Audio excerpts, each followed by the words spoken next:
Gamers are still reeling about the patent that Activision filed for a matchmaking system that forgoes pairing players on the basis of equal skill in favor of incentivizing microtransactions purchases. This quote from the patent says it all. The microtransaction engine may match a more expert or marquee player with a junior player to encourage the junior player to make game-related purchases of items possessed or used by the marquee player. A junior player may wish to emulate the marquee player by obtaining weapons or other items used by the marquee player.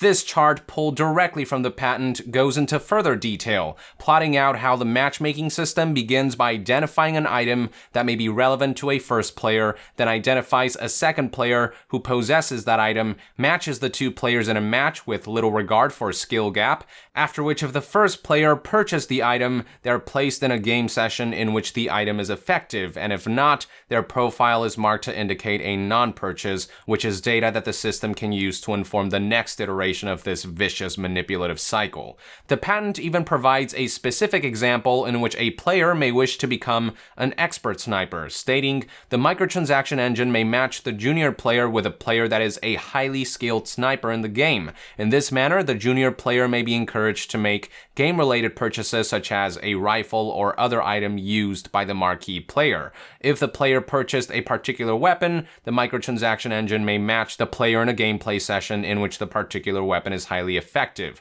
giving the player an impression that the particular weapon was a good purchase. This may encourage the player to make future purchases to achieve similar gameplay results. So yeah, it's an all-around malevolent system that preys on envy to manipulate players into purchasing items owned by more highly skilled players.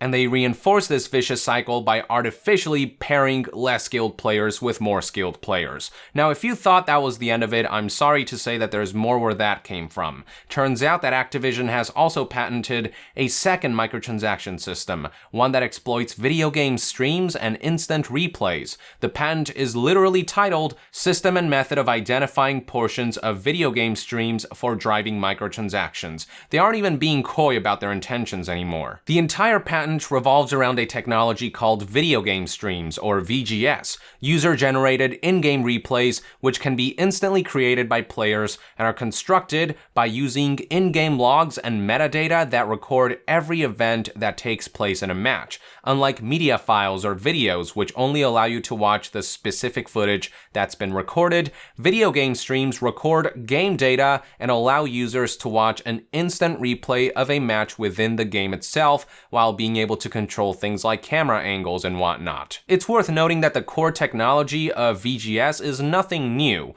The Halo series, for example, employs something called theater mode, which allows you to record game data of a match that you can then replay live in-game, during which you can freely move the camera around or toggle between the perspective of different players as the match unfolds. Many real-time strategy games like StarCraft also employ such a feature by enabling players to save replay files that, when played back, allows the viewer to control camera movement and look at where they want to look while something's happening, and even look at data of players' resources, unit counts, so on and so forth as the recorded match is being played back. It's actually a pretty cool feature and a great tool for esports casters who want to dynamically present a match, or players who want to learn the ins and outs of a game by watching others play in detail. But where Activision takes this VGS technology and turns it into a scummy scheme is in the way they are pushing microtransactions with it. Among the features that the VGS patent lists is the ability to record data like player loadouts, items, and stats, and if the featured player happens to be using an alluring in-game item like a cool skin or a high-power weapon, the system can push prompts asking viewers and players of VGS if they want to purchase the items in question. Here's a quote directly from the patent. In some instances, the metadata track may include hotspot information that indicates selectable coordinates on the video game playback corresponding to the item available for sale. In this instance, during playback, the viewer may be able to select the location, e.g. the hotspot, which causes a purchase transaction to occur. So for example, as you're watching a VGS where one player is maybe making great use of a really cool sniper rifle that you don't currently own, selectable coordinates related to the player and weapon's location in the match may pop up during playback that you can then click on to purchase it. Think of them as little pop-up ads or prompts for microtransactions purchases that appear live throughout VGS playback. And if you've already saved your payment information in a game, microtransactions purchases can happen instantaneously as soon as you click on a selectable prompt. The excerpt from the patent detailing this aspect reads, "Upon receipt of a selection of a hotspot, the system may either automatically cause a purchase of a corresponding item, e.g. by looking up pre-stored financial account information of the viewer or virtual currency account information of the viewer, or cause a transaction interface to be presented to the viewer, which allows the user to input financial or virtual account information." It's a damn shame that Activision had to make what could have otherwise been a really cool technology so scummy. Some of the applications for the technology are actually quite interesting, with its ability to generate video streams with game logs, annotations, and metadata. Esports casters can use VGS to broadcast video game playback with their commentary and graphical overlays. Players can use the system to share video game playback efficiently with other users. And the patent even details how VGS could pave the way to give the viewer the option to play the game under the same loadout conditions as in the playback in a separate gameplay instance, to maybe test the loadout or recreate the conditions for a tutorial, or to achieve a better score than a friend who shared a VGS with a certain loadout to challenge the user. But Activision had to go ahead and do what they do best and ruin something cool by turning it into a shady monetization scheme. I can already see VGS being used during gameplay as well, namely in the form of kill cams. Imagine you're in a match and you get killed by a player, and during the VGS kill cam, the game shows you your opponent's loadout and prompts you in the spur of a potentially frustrating moment whether you want to purchase their items, which are just one click away from doing if you have saved your payment information. And it's something that you might just do out of frustration, out of envy, out of spite, whatever, because you're so caught up in playing the game. What we're seeing here is Activision making the process of purchasing microtransactions more and more spontaneous, instantaneous, and carefree, just one click away. Case in point, with the first patent, after junior players are matched with an expert player possessing an item that they might want, when the match is over, they'll be spontaneously prompted if they want to make a purchase of the expert player's items. In the second patent, an advanced form of instant replays will be used to interrupt viewers with prompts to purchase items owned by featured players, or kill cams may interrupt your session to prompt knee-jerk purchases of items owned by the player who just killed you. What do all of these schemes have in common? They use highly skilled players as billboards to advertise microtransactions items, and they prey upon the envy of lesser skilled players to nudge them into making these impulsive purchases.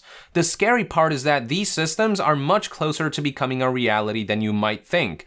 Activision's first microtransactions patent, the one exploiting matchmaking, was filed all the way back in May 14th, 2015, and was granted just a few weeks ago on October 17th, 2017. Their second microtransactions patent, this one exploiting instant replays, was filed on October 21st, 2015, and while it hasn't been granted yet, it probably will in a couple months. Not to mention that we have already seen Activision implement an early version of these patented ideas in Call of Duty World War II, which allows players to spectate each other open loot boxes in the game's social hub by having the loot boxes seamlessly fall out of the sky and open in front of everyone. Furthermore, the game rewards and encourages players to watch loot boxes open through things like daily or weekly challenges, like this one here, where you have to watch 3 supply crates open to receive 25 social score points, with social score points defining how good the odds are of you getting something good in loot boxes. You can also at any time receive a small boost of social score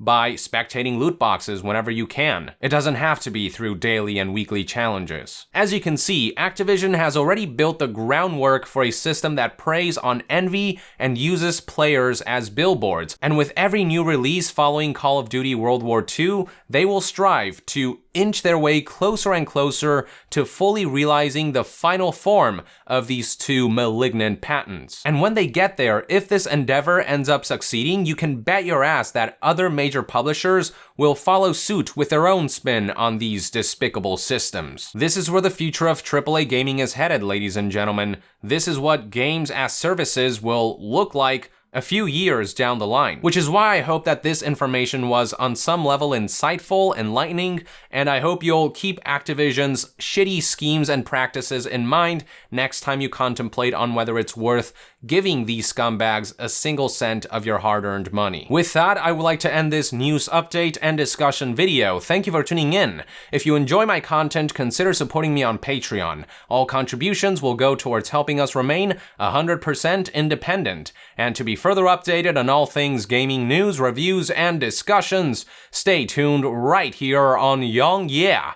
I'll see you guys next time. Young out.